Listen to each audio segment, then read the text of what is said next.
Project Lawful aka Planecrash by Yarwain aka Eliezer Yudkowsky and Lintamande. Thread 1, Mad Investor Chaos and the Woman of Asmodeus. Episode 38.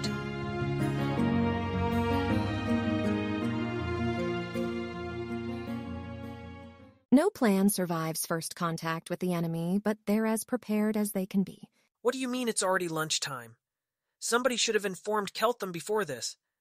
Now he doesn't have time to prioritize his remaining additional questions and ask those before he has to go. Oh no, has Carissa been waiting patiently in her bedroom for him to show up and get his shirt laundered this whole time? This researcher doesn't know that, but he can take letters if Keltham thinks of further questions. Carissa even had enough time to prepare spells, and she's delighted about it. She prepared the ones for the improbable escape, mostly. She's sitting alone by the window in the dining room, looking through a book about the Year of Four Kings, from when Taldor and Cheliax were unified, that they decided didn't require any modification. Good morning. Well, not morning anymore, but same essential principle. It's morning somewhere. Is it all right with you if I convey the information needed to settle the sadism bets, which is just yes or no, or should I not do that? It occurred to me this morning that you might have privacy intuitions or something. Oh yeah, it's fine. I mean, maybe run it past me before you release exact details of what we did together. Not saying no, just saying not sure how I'd feel, but the general fact is fine. Carissa gives a table across the room a thumbs up. There are giggles. I'm not planning to say anything else, she assures him. I don't quite understand the whole concept of spoilers, but that seems like it might fall under it. Keltham tries a new question, gets a surprising internal blip. Though, if it's not somebody planning on sleeping with me at some point. Actually, I seem to have emotional reservations about you telling all of the exact details to security and governance.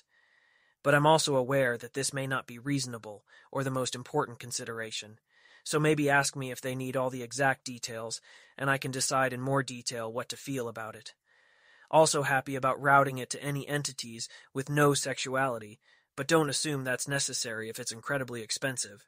That describes lots of devils, but they're probably pretty expensive, yeah. I don't think they should need the exact details, rather than broad things like, no, I'm not pregnant. No, you don't have such extremely narrow tastes that we need to start a nationwide search. If they ask more than that, I'll ask you. Keltham knows he is probably supposed to find something flirtatious to say, but his mind is coming up blank, and it's still blank, and it goes on being blank, and finally Keltham gives up and says, well, for whatever it's worth, your attractiveness remains a stable aspect of yourself between yesterday and today. Oh, and I've got the notes for some of the sexual questions and topics I managed not to talk about while we were in the middle of fucking. But I probably shouldn't hand all of those to you right now. Should probably be more of an evening thing. For notes on sexual questions, I can make some time in my busy evening schedule. Anyway, I'll have a headband by then. Maybe it'll make me better at explaining things. Oh, that's good news. Project resources coming through? No, actually. I tromped over to acquisitions this morning once it seemed like you were occupied and asked what the delay is, and they were still like, a couple of weeks. We don't think it'd be beneficial to rush. So I said, fine, I've been at the Whirlwind for 6 years. I nearly had a headband amount of money saved up anyway. I'm getting paid much more now. How much of a loan on my future salary are we talking about? And it was 6 days, so I bought one. Keltham almost asks how much she is getting paid, but the financial amounts are conspicuous in their absence from her sentence, and there might be some reason for that. He'll ask later in private, or he'll just ask, I should probably go talk to somebody about, like, project resources, rushes or not rushes, whether governance has any priorities and all that, though before then, I don't need share language until tonight, and could arguably wait until morning, depending on timing, but can you wizard boot my clothing at some point before I talk to any serious people? Yes, and she does that. So long as that's happening anyways, can Keltham feel the magic at all while it's going on next to him? No. Keltham hopes he is not cursed to just remain a cleric. Keltham also wants to be a wizard. Well, Keltham can spend some additional time trying to learn that, but Keltham should talk to project management before he sets his day's schedule.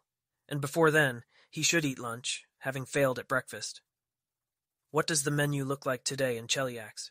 Stuffed pheasant, rolls, various kinds of fish in various kinds of sauces, fruit tart things.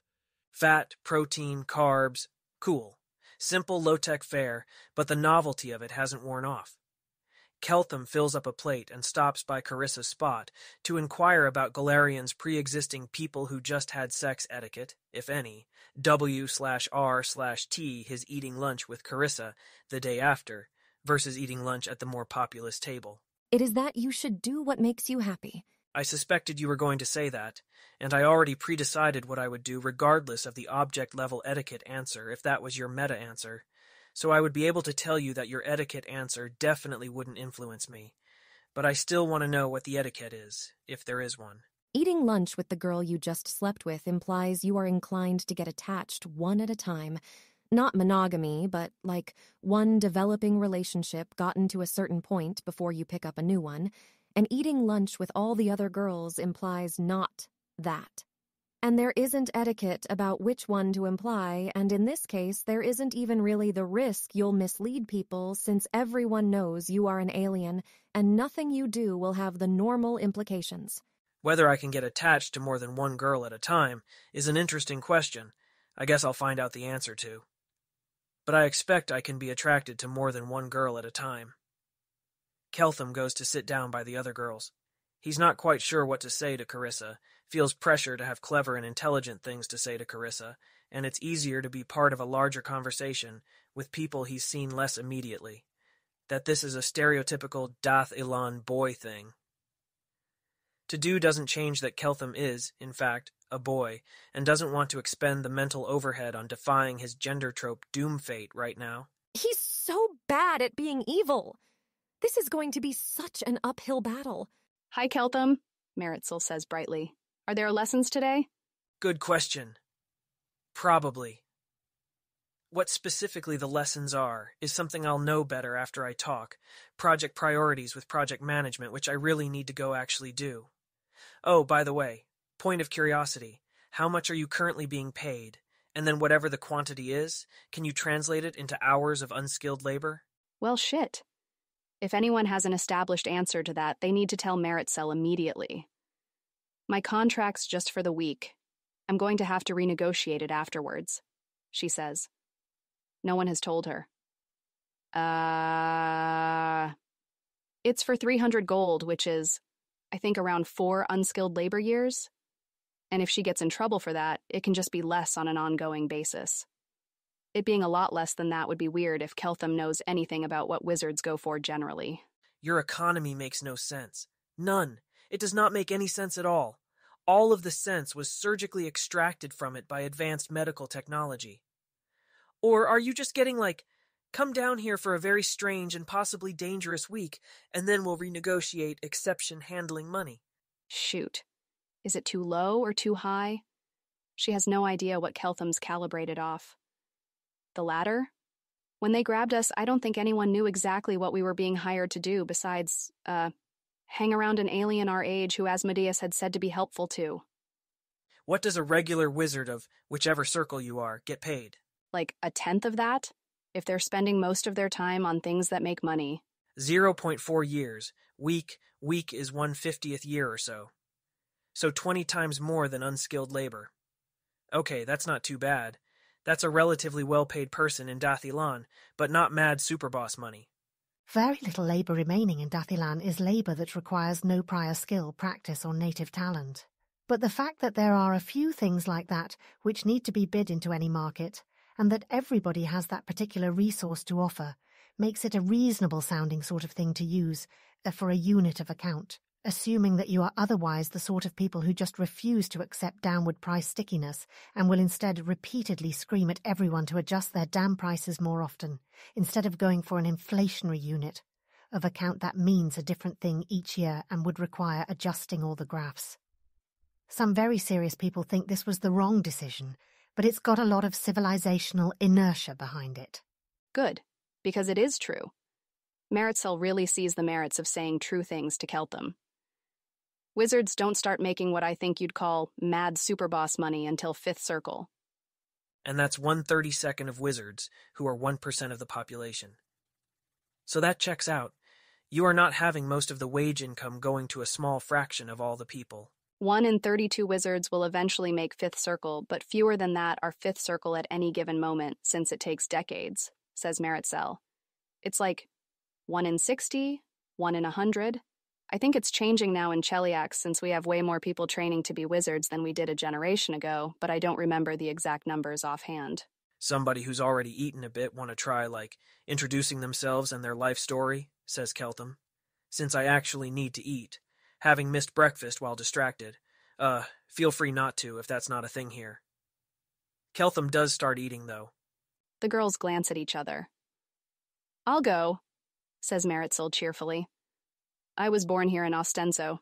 My father's a wizard and my mother is a cleric of Asmodeus. She picked him out because she wanted smart children. I have 8 half-siblings.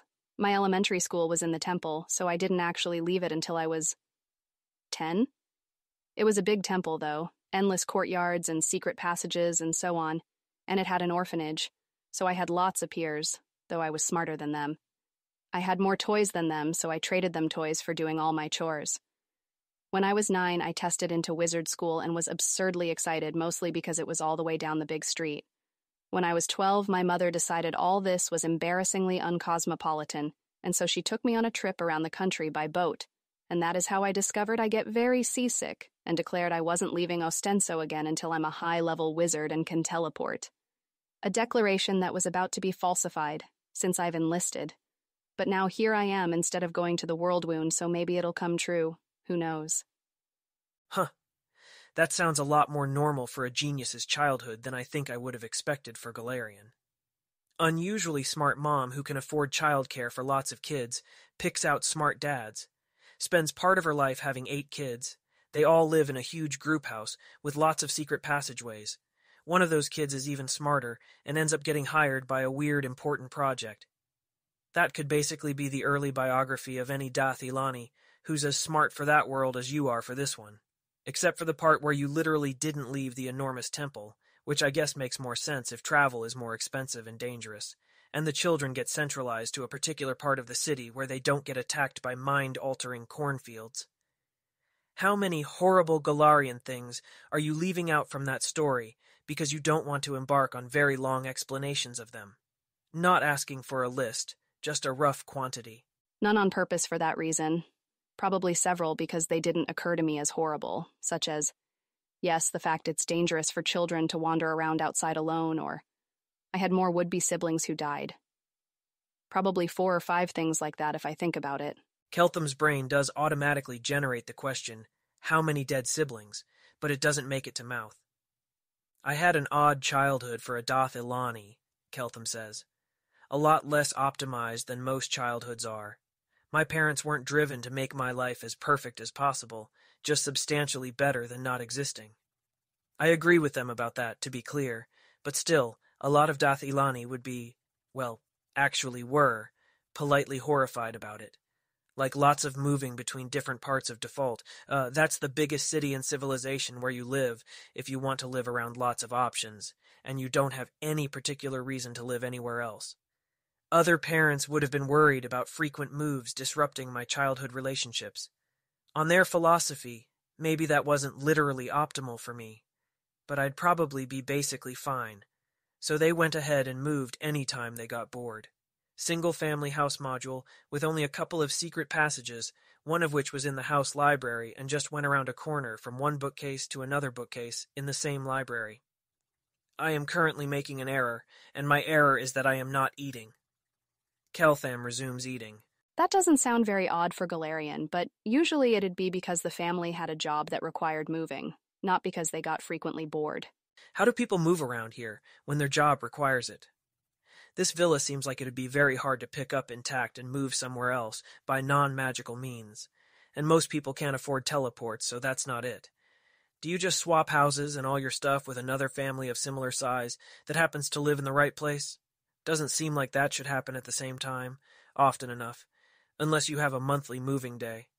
And Galarion seems too uncoordinated for shutting up now, eating. Everyone looks incredibly confused at him. If you're a priest, there's housing in the temples for priests assigned there and children they're raising. says Meritxell. And if you're anyone else, you look at apartments in the new place and sign a contract with a landlord for an apartment that has features you want, and then move your possessions there. In a wagon, if you have a lot of possessions. That really sounds like something that would sound superficially plausible, but then turn out to not work quantitatively. Once you started running numbers on how many empty houses you needed all over, to always have the right subtype of house available for people to randomly move into. So even at the cleric or wizard level, houses must not have expensive, non-modularly removable features that only a few people want, because you can't take it with you if you leave the house. Just features that everybody wants, or stuff only you want that you can take with you when you leave. Or features that are common enough there'll be a vacancy that has it, says Meritxell. It doesn't have to be universal, but if you want something absurdly specific, you'll have to rebuild it if you leave.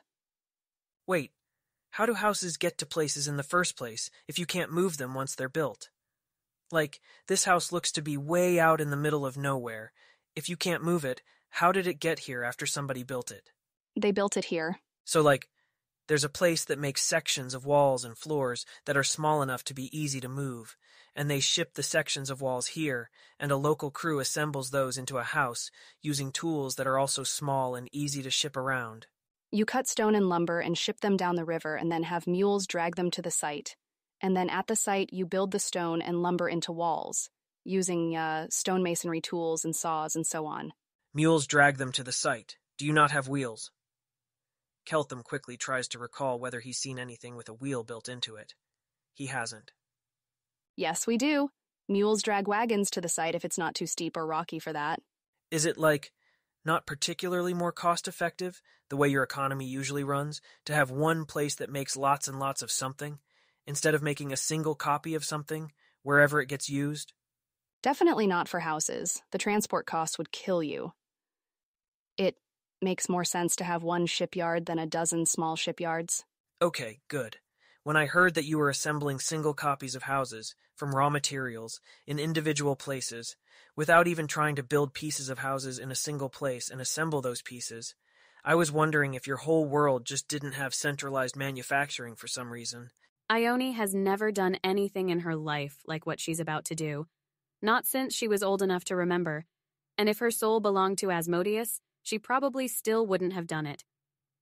Keltham, you're supposed to be eating, she says.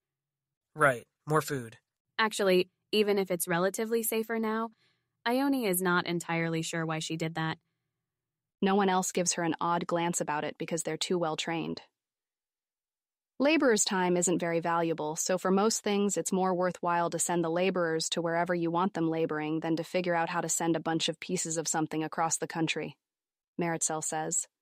For shipbuilding, it makes sense to do it all in one place because you always want your ships in the one place, and you have a harbor right there to send all the materials your laborers will need, and also it's quite specialized. Keltham nods, his not-eating error having gotten so bad that even other people have started to notice. He does not reply per se. Most people build their own houses, Tanya offers. Or their neighbors come over and they all raise a new barn together, from trees they felled from the forest right there, and shingles they baked in the kiln right there. Swallow. Don't hire specialized house builder because, plus nom. The village has 100 people in it, and there's a specialized priest and blacksmith and tanner, but that's it. Someone in the village needs a new barn raised or house built maybe once every couple years, and that's not often enough to be the only thing someone does. And you don't get visitors often enough to tell them, "Oh, you should send a team of house builders from the city. I'm going to want a house in the spring." And if they did come, you couldn't afford them. And people are idle when it's not planting or harvesting season, so they may as well improve their land. Keltham bumps up the priority of cheaper travel on his list, for causing people to, trade with each other instead of doing things they're not specialized in. How do non-wizards get between a small town and the nearest medium city to the small town? By boat, if it's on a river, or riding a horse, if it's not and they have a riding horse, or walking, if it's not on a river and they don't have a horse, and poor people don't have riding horses, says Tanya. Horse sounds like an animal, and those aren't cheap, yeah. So basic alternatives to walking, without combustion engines, bicycles. Take relatively smooth surfaces to bike on. Are there roads between towns? No? There's a road from West Crown to Egorian, and it's new and costs the crown. I have no idea how much money, but only the crown could have done it, says Maritzul. Most places you travel by river or you mostly don't travel. So the key step on the tech tree is probably cheaper roads then, to enable more professional specialization and trade between towns. Keltham wishes he'd read more novels about people going to other dimensions and rebuilding civilization from scratch. He's read like two and neither author recursed into road building. Swallow. Saturated on road tech research, or not really trying it. Nom. I don't know of any road tech research projects, though. Probably the people who built the one from West Crown to Egorian would have gotten very rich if they figured out some better way to do it. You spent practically your whole life in a temple and then a wizard academy, Ione says, slightly scathingly. You wouldn't know if there was a road tech research project any more than I would. How would any of us know? Maritzul, watch yourself. We're not supposed to know too much. Maritzul does know everything, though. She smiles at Ione. Fair enough. Something about that interaction that just happened would never have happened in Dathilan. And Keltham is having difficulty putting a finger on what it is exactly. Ione Sala has a slight nervous feeling like she just muffed something. Needs to cover, distract. Well, I might as well go next, she says. I was born in a middling city at the junction of two minor rivers.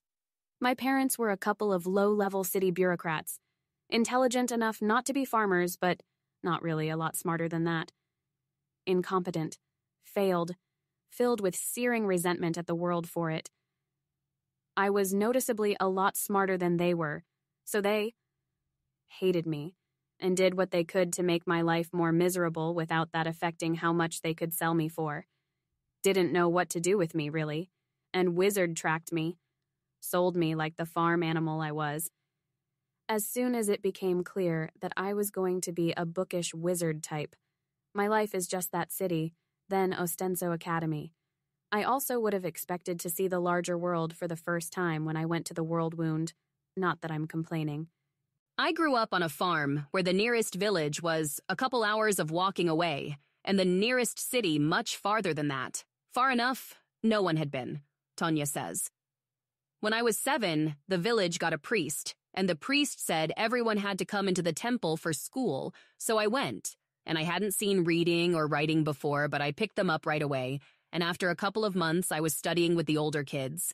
And after a year, he said I should go into the city where I could get a proper education, and the church would house me and feed me while I did. So the next time he reported back to a big city, he took me with him, and I came here and did a bunch of tests and then got put in wizard classes. Keltham is getting this weird feeling, like he may, at some future point, predictably first-order update towards wishing he'd started industrializing Galarian slightly sooner, even if it was just by a day or an hour. Keltham isn't a perfect Bayesian, but he's a passable one. By Dath Ilani standards, he finishes his last 2 bites of food quickly and says, "So can somebody direct me to, Office of Project Management?" None of the girls are sure where that is. When I talked to them, they were working out of the temple, but that was really temporary. Carissa must have talked to them this morning. She said she asked about headbands, says Maritzul. Reese, move to Carissa location. Should probably go talk to Project Management now. Where to? One of the parlors. I can walk you there. How was lunch? Tasty enough and filled with slightly disturbing accounts of houses. Houses which, if this is considered a rich person's fancy, incredibly impressive house, I should probably try to avoid imagining in any concrete detail. Well, he should be avoiding imagining it, but in fact he is not. Keltham is imagining people, otherwise specialized in farming, pulling down entire trees and then gluing them together. It's probably some form of chemical glue, not fasteners. Metal is expensive here, until the result looks like it has walls and mostly keeps out the wind. Oh, good. What a safe topic that doesn't require any lying about. Maybe someday soon they'll have nicer houses. Left down this hallway and down these stairs. As near as I can currently guess, this is going to require figuring out how to build cheaper roads, onto which one can put unpowered small machines that will let house builders quickly get back and forth from medium cities to small towns, in order to build nicer houses, without their specialized labor being very expensive because of travel costs, which, I thought to myself, Maybe I should go talk to somebody about all that. Sounds great. She finds him the sitting room. Keltham? Says a middle-aged woman with her hair in a bun who is looking through the report on who Keltham's god might be. So my parents told me. Yourself? Marta, how can I help you? I'd like to talk project resources and Chelish governance's priorities. Before then, do you mind if I ask what's the local larger organizational structure that embeds this project and your place in it? Yes. My job is to track project spending, track project revenue once it has any, solicit project revenue estimates, approve briefing on the project for new people it becomes necessary to involve, and authorize acquisitions. I report to Mayal, who is a Fifth Circle cleric of Asmodeus and the site director. Mayal reports to his superiors in the church and ultimately to the High Priestess Aspexia Rugaton, and to Her Imperial Majesty's staff, including Contessa Larilatha, who you've met. Among my top questions is to discuss what governance wants, in what order, where any and all particulars may be rapidly revised in the face of particular avenues proving more or less tractable. Is governance's value function over outcomes there sufficiently understandable to you that you're confident of your own ability to predict it with only rare referrals upward? Or should I be moving upward in the management tree to have that conversation? Governance is reasonably liable to change its mind a bunch in the next few weeks, but probably the easiest way to give the Crown and Church more flexibility is to have as low importance a person as possible give an explanation now, which it'll then be possible for her superiors to override later if they change their minds. That depends a little on your questions, but governance's priorities have been communicated to me and I can do my best to convey them. I'll try asking my questions, but if you don't correctly predict management above's answer to them, the result would be incorrectly prioritized outcomes that are potentially expensive for governance relative to governance's optimally obtainable outcomes, if there's anyone who can predict answers better. I'm sorry, I'm probably saying things that don't make sense for Galarians somehow. Though, even if they don't have the Dathilani idiom of lower deciders registering their predictions, of upper deciders' predictions, until you finally get to whoever in management, or whoever in the judicial courts or wherever, is supposedly the gold standard for that issue. Don't have junior people decide macro project priorities. Refer them to the top manager, specialized on that project or in those priorities. Is a notion that Keltham would have thought projected down to the simpler case. Keltham is also noticing that, if you try to do sensible project management while speaking in Taldane, this is even harder than speaking other sensible thoughts in Taldane. Should he ask Marta if she can comprehend languages? No. Let's try pushing through for now. Before I go on, around how much of what I've already discussed with project members has been recounted to you by project members, or by security, or other observers? We have detailed notes on your presentation yesterday to your researchers. Some of your researchers also individually came to projects with questions or predictions based on class conversation and also mealtime conversations. All of them are expected to do that at least by the end of the week when we'll renegotiate their salaries. But not all of them have done it yet, so you shouldn't assume we know everything you said in public to any of them. So as to be clear on how much of yesterday's presentation got successfully preserved, do you mean you've got imperfect but cross-referenced notes from students afterwards? Or was there an invisible wizard writing everything down verbatim as fast as I said it? A transcription spell, rather than an invisible wizard, was employed, but we believe the notes to be complete. You may look at them and issue corrections if you'd like. I'd like to review my improvised extemporaneous lectures in case I made errors or omissions that stand out as needing correction. Yeah. Thanks to whichever person for their hopefully routine competence in having set that up. Governance, then, should now have a specific, rather than abstract or second-hand notion of what I know and what that knowledge can do. It's built on a base level of trained skills of thinking that work together effectively because of overlapping coherence and direction, inspired by explicit mathematical structure, which were applied by my civilization of 1 billion wealthier people of much higher average intelligence to systematically decode and exploit reality to a far greater distance than Galarian appears to have traversed, leaving also incomplete traces in my personal memory of specific facts, techniques, and methodologies that I encountered in systematic or unsystematic passing. I know why snowflakes have six-fold symmetry. I can turn mechanical motion into cold without a snowball spell, but I don't know yet how much motion for how much cold. I knew how to build a faster kind of unpowered sailing ship, but it sounded like you have those already. I know how to make an unpowered mechanical device that will let people move between cities faster than a person can run, but only if there are roads between those cities. I know how I'd go about figuring out how to make cheaper roads, but I don't know how long that research will take, or how good the end results would be. The books in the library here are written in ways that reflect patterns of thinking that I know are invalid, and I remember some things about how to train a person as intelligent as I am so that they'll think effectively. I know the foundational math that structured the kinds of thinking that I learned. There is an attractor, an overlap, a center in everything whose structure is that math.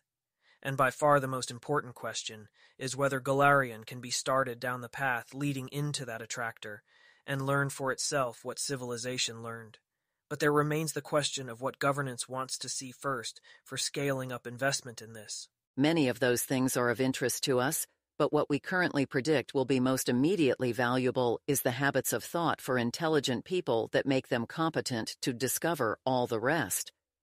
For any given solution, there are often going to be a lot of Galarian-specific reasons why it's not easy to implement, and our current prediction is that little, not none, of Dath Ilan's direct technologies will easily translate.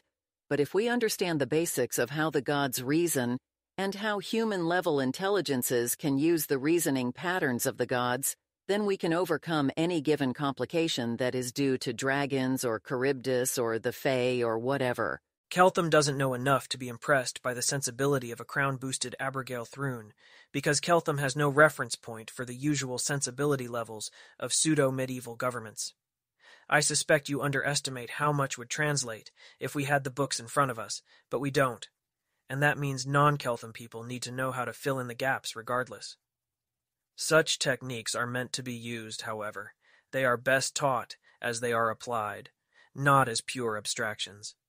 In civilization, children are not spoiled for a number of elementary physical truths and inventions so that they can learn underlying mental forms in the course of inventing them. This regime is optimized for the final quality of the resulting adults, however, not for speed in rapidly retraining adults to the same techniques. The point is, we will, at some point, need a starting application. I haven't hurried my attempts to ask for a starting project because it would be exhausting to produce an exhaustive list of everything I might possibly be able to do, and so far it has seemed like it makes more sense to keep asking questions about local conditions until I orient, so I can understand myself, which of your largest problems I can probably solve quickly. It will still help if I have, your language doesn't have a word for the thing I want, which is not an encouraging sign. Does Cheliax have a central list of how much monetary value governance puts on everything it usually pursues, like amount of gold it's worth to cure an otherwise fatal disease in a 1-year-old infant, or the amount it's worth to produce one more second circle wizard? No, we could try to produce a partial one for you. Do you have a different solution for why your government is, capable of coherently wanting or planning anything, given that it's made up of more than one person? For not having one person decide that it's not worth 10,000 gold to produce 3 wizards, and somebody else deciding that it's worth 15,000 gold to produce one of them. The operation of wizarding schools is delegated to different people who can make whatever trade-offs strike them as correct, and then the ones who get good results for the resources the Crown has offered them get promoted. Budgets for wizarding schools are set off what recent successful people spent. Is that actually as horrifyingly ad hoc as it sounds for an entire-ass government? I would find a partial list useful of things governance has previously spent money on, how much money for what results, in a way that struck upper governance as being just barely good ideas, but good ideas nonetheless, where the just barely qualifier tells me that the outcome was worth around that much money, and not at least that much money. I would also suggest that governance at some point take the time to reflect on its own operations and figure out how much it relatively wants different things. Keltham reflects on the techniques he got taught as a kid for carefully extracting that info. checking if it made sense, checking if anything got left out. Where standard techniques for doing that correctly and not screwing it up are, again, something I can try to teach. It's really not just about better forging techniques. Civilization also knew how to, for example, manage very large projects effectively. Assuming all the managers are slightly smarter than I am, so yes, it may require adaptation, but still. But I've got no idea how much something like that is worth to you, or what kind of increased project resources I could get after accomplishing that, versus inventing a more visibly successful forge process that uses 30% less fuel. And neither, apparently, does governance itself have any collective idea what it's worth to governance. I realize I may sound like I'm flailing here, but right now I'm very much trying to orient it all to what management wants from me and how much it's willing to pay to get it. I'd be happy to get you a list of projects that were just barely worth it and amounts we'd be willing to pay for different kinds of progress. Our current anticipation is that this will be things most Chelish people cannot learn, so we will benefit more from techniques that some people who have learned them can figure out how to adapt for other people who cannot. Yeah, the intelligence problem is probably the severest problem you have, if not the most quickly solvable one. I don't suppose you'd have any idea what effective price governance puts on raising one random citizen's intelligence from 10 to 11, or 14 to 15? Well, as an upper bound, headbands of +2 intelligence cost 4,000 gold, so we're not willing to pay 2,000 gold for it in the average case. Who's the least useful person who automatically gets assigned an intelligence headband as a matter of routine?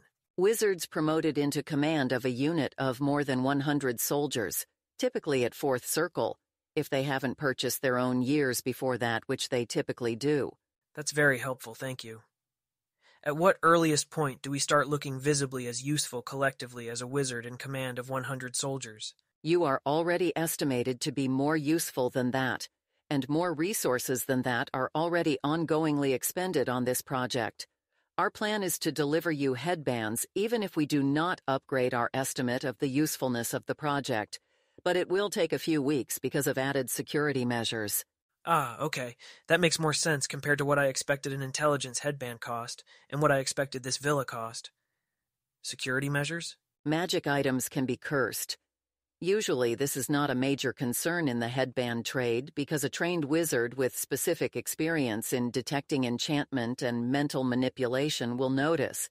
If we're giving them to a bunch of young students with no such training, we had better be very sure. Keltham almost asks why checking is harder than just giving them to a trained wizard to put on, but stops himself. Even he can think of unlimitedly many ways to get around that test. Are you worried about old, cursed items accidentally getting into the system, or specific adversaries targeting this project, and with access to our supply network? Specific adversaries targeting Cheliax's magic item supply chain, though it'd be surprising if they'd managed already to target the project specifically. Less surprising, given how much divine intervention this project has already attracted, I suppose. Other countries have in the past tried slipping cursed magic items into our military supply chain for purposes of espionage or sabotage. What we're doing over the next 2 weeks is having the headbands made from scratch by trusted people and observed during the manufacture process. And while they're brought here so they can't be swapped out for others, and then we'll do some tests on site as well.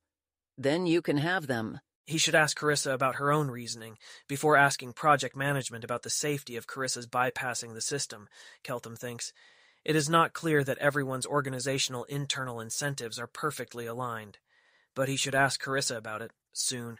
Actually, wouldn't another obvious reason to take a few weeks to carefully manufacture headbands be if they wanted to custom curse his headband, or everyone's for that matter? Also a thing to inquire about, but subtly. His next question was one that did occur to him immediately, but was at first suppressed as lower priority, so his asking it for this other reason shouldn't be much likelihood ratio to them.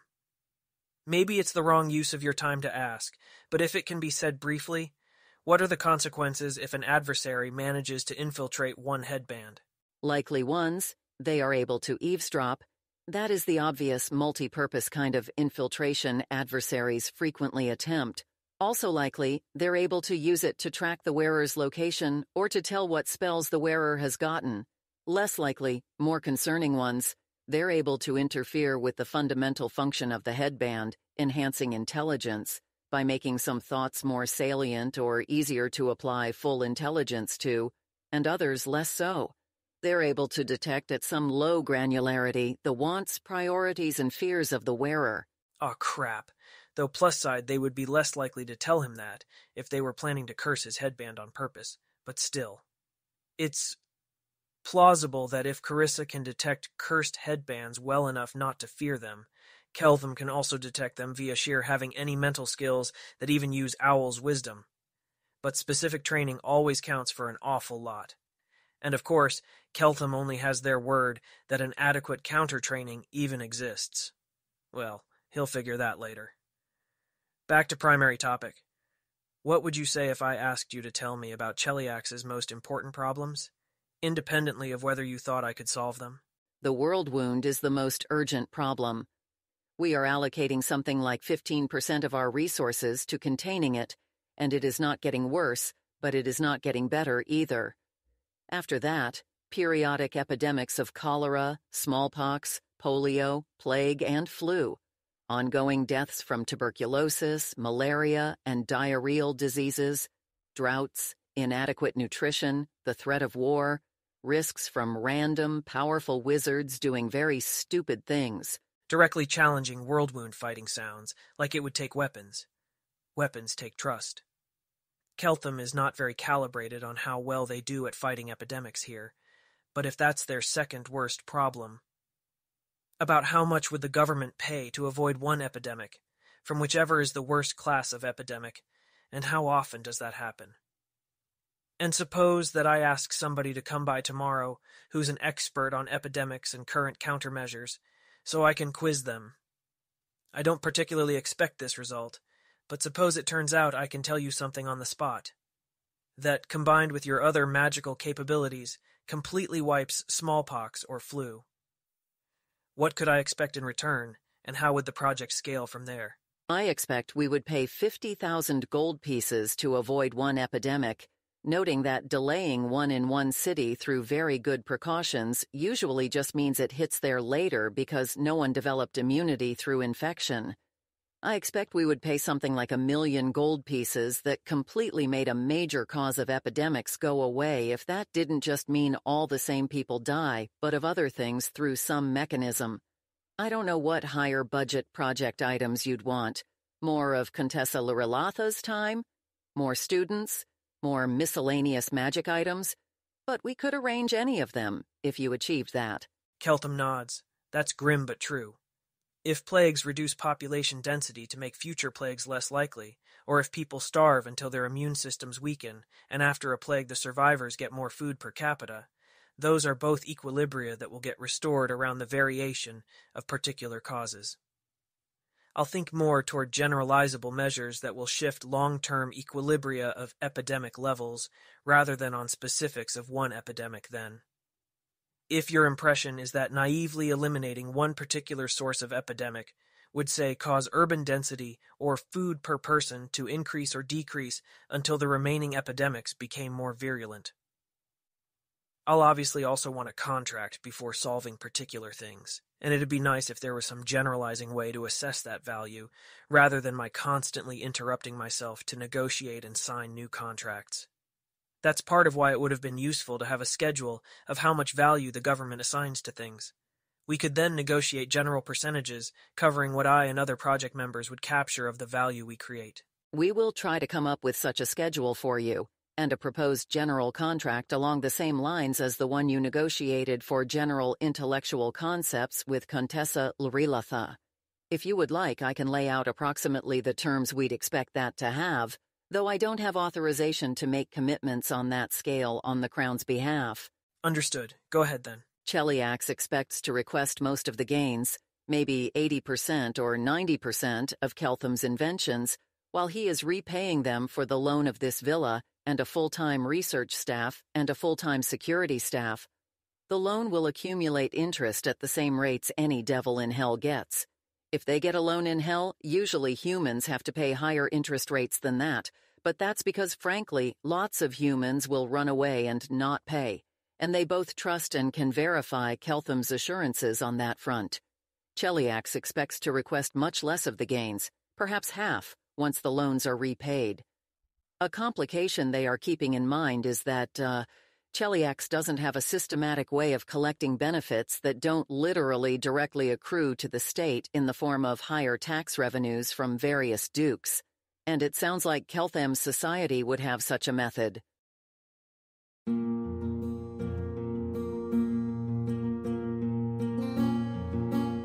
If you wish to support this AI reading and others like it, please visit patreon.com/AskWhoCastsAI. Any help is appreciated.